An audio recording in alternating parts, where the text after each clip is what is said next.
while since we've had a look at what I have in my shed, and I've had a few people actually ask me in the comments of previous videos to do a little quick tour. So that's what we're going to be doing today. We're going to go through my tanks, have a look at what algae species I've got growing, and also a few other bits and pieces I have in my shed. So starting off in this corner, you'll see I've got a little pond here, which is a bit of an experiment. There's nothing really in it, just floating plants. I've got two Southwind mollies in there, hopefully trying to breed. This is obviously fresh water. We've got some frog bit, we've got some Salvinia, dwarf water lettuce, and bits and pieces like that. But really the real show is the algae. So in this system, because I've got a little sump here, this is a separate kind of system, we've got lots going on. Okay, we'll start over here because it has lots of interesting things in it. I do have some tanks that have duplicate algae species in there, so I won't go over them again. So the first species that's really cool is this one, Cryptonemia crenulata. It's one which I've had success and failure with in the past. I really like the shape of this algae because it's one of the few that's actually got these kind of broad leaves. It looks a bit more like a terrestrial plant. You can also see the way that it shoots off new leaves from existing leaves. It just grows really cool. It feels a lot like a cat's tongue. It's kind of rough, and it also has these serrated edges, but they're not very spiky, but they just look cool. So this one is one of my favorites, and I'm actually doing well with it now. You can see it's nice and red and vibrant. In the past, I think I gave it too much light. It doesn't like too much light, and it kind of bleaches out really easily. We've also got some Botricladia, which is this red bubbly one, but I've got that elsewhere, so we'll have a look at that a bit later. So in here we have something really cool, which is red ogo, Gracilaria parvispora, I think it is. Very popular algae in America. People use this a lot in refugiums, sumps, and also as a food source for tangs and things. It's great. I really like it. Very flexible and vibrant colour. Now you might have noticed that there are some small snails in here, and they're in here on purpose, the same way I have baby mollies as well. So I use this as my cleanup crew. Mollies are great in salt water for eating algae, and that is pest algae. And also I use these snails as a cleanup crew as well, which they're dove snails. So they grow really quickly, they breed quite quickly, and they're just excellent at eating this green algae and hair algae. That's why I don't keep this middle tank so clean, because I'm trying to use it as a breeding facility so that I can move some of these onto my other systems. In this tank we have a bit of Cheeto. This is the thick Cheeto. It's very wiry. I prefer this one to the fine Cheeto. I think there's a little bit of the fine there actually. Just because I just prefer the look of and the feel of this thicker stuff, but there's no real difference in terms of how it performs. We've also got Ulva. This is a species I've also had failures with in the past, and I think that's due to the fact that I was growing Ulva intestinalis rather than this one, which is Ulva lactata. This particular species of Ulva grows really nicely, quite quickly. You can see it's a real green dense colour. There's some Gamma shrimp in there. That's a good sign of a healthy system. Good little critters like that. Good for feeding fish, and also good for nutrient export, same as the Cheeto really. In the tank next door we have some other bits and pieces. There's not a great deal going on in here. I've got a pair of Bangais I'm trying to breed, however they keep eating their eggs unfortunately. I think it's the second time that they've spawned but then they've eaten their eggs, so maybe next time they'll get round to it. We've got this macroalgae here, although there is a little chunk of Cheeto in there. You can see it's this green wiry stuff. This is a type of Gracilaria, I think. It's coming along quite nicely. It grows reasonably fast. It did stop growing for a while, but then I added some more iron, and that seems to have done the job, because you can see there are some new growth tips on there. So I think it was a lack of iron that caused that. In here as well we have a couple more of types of Gracilaria. We've got this one, which if I get the bubbles off you can see it's one of my favourites. This is what I call purple ogo. I don't really know what the species is. Some people call it Tikvahayi, but I'm not entirely sure, to be honest. I just call it purple ogo because it looks similar to what people call ogo. So that's the story behind that. Down here we have some Gracilaria heyi. This is a real favourite of mine, but unfortunately it's quite a slow grower. A lot of these algae I've found have done a lot better since I've moved them into this separate system, and I think part of that is to do with the fact that they're not competing with Caulerpa, so they're getting more in terms of the nutrients, but also the lighting is slightly dimmer on this system, and it's more of a full spectrum LED rather than what I was using. So I think it's a combination of different environmental conditions, but as you can see, this is a beautiful looking algae. So if you're familiar with my channel, you'll be familiar with this particular tank. This is the Fluval Flex 123. It's changed a lot. It changes between every video. Things come and go, but we've got some species in here that I really like as well. Firstly is this Caulerpa lentilifera. This is one that had died out in all of my systems, and somehow, for some reason, it's made a comeback in this particular tank. I'm pretty happy to see it because it means I can spread it out into my other systems and regain this species. I thought I'd lost it. We have this one here, which I call red turf. You might notice as well, there's a few diatoms in this system. I've been struggling with them in this tank for the last couple of months since the weather's got a bit warmer. But this tank is also full of this red algae. I call it red turf.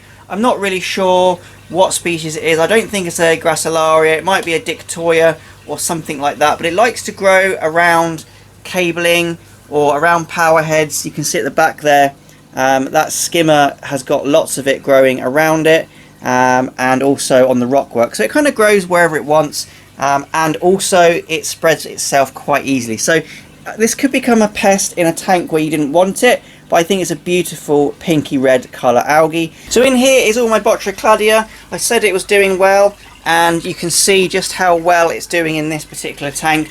I find this algae has kind of cycles to it.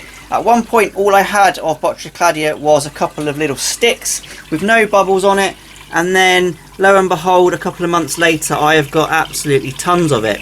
Part of it is to do with the fact that I changed salts. I went from a salt which I think was lacking in some essential micronutrients or something, and I changed onto an Aquaforest reef salt, just the basic one, and since then a lot of my algae have done a lot better. So it's partly to do with that, but I do also think it has seasons, so it will just shed all of its bubbles at one point and then just die back a bit. But it's doing really well at the moment. Really love it. I think it's one of the more popular species at the moment, and obviously quite easy to culture once it gets going. This tank here is a bit of a mess at the moment, partly to do with this fellow. He just keeps digging, but also to do with the fact that there's too many species all mixed in together. However, it's not a massive problem. One of my favourite from here is this one. This is Halimenia floridana. It looks a little bit like dragon's breath. That's because it's related, but it normally grows in sheets. But what happened is it all died off and went a little bit sexual. I had a big sheet of it, and then since then it's just created loads of smaller plants. You can see them here, and they're actually growing really nicely. At some point when I get my new shed up, I'm going to separate all this out because it's getting a bit dusty. It's getting a bit stacked on top of each other. But you can see here how it looks a lot like dragon's breath, and it does fluoresce as well. You can see there's some orange tips on there. So under the right lighting, which this is T5 lighting and LED, it will fluoresce. So really happy with that. Happy it's growing. Also in here we've got lots and lots of Codium. Let me turn this light off, a bit to see it better. We've got Codium. Codium is a really cool algae that I found to be really easy to grow as well. It's called Dead Man's Fingers. I guess because under the ocean it gets a bit bigger and thicker than this, and it's a very rubbery, you can sort of look, you can squish it up and it just bounces back. Very rubbery green algae. I haven't found that many tangs like to eat this, so probably good for in your main display if you wanted to, but also in a refugium because it's a reasonably fast grower. We've got a little bit of blue octodes here. My octodes has died back quite a bit, so this is one of the only pieces I've got. It's due to the heat in this shed. My next shed's going to be a lot cooler, but we're getting up to 30 degrees in this shed at some times, and octodes doesn't like that very much. One of my favourite algae I've got is this one. It's Cladophora prolifera. It looks a lot like a moss ball in a freshwater tank, and it behaves in a very similar way, in fact. If it's allowed to just float around, it will go spherical. It will turn into really dense, bushy balls. However, if you grow it on your rockwork, it will actually grow in sheets. You can see in this tank here, it's on the rockwork, and it's not so round. It does attach, and it creates like a sheet effect rather than a ball effect. So it does change depending on how you grow it.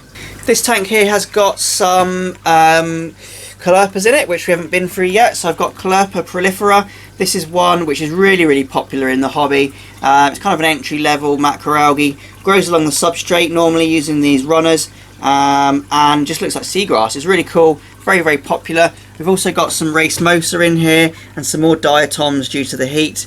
So just racemosa.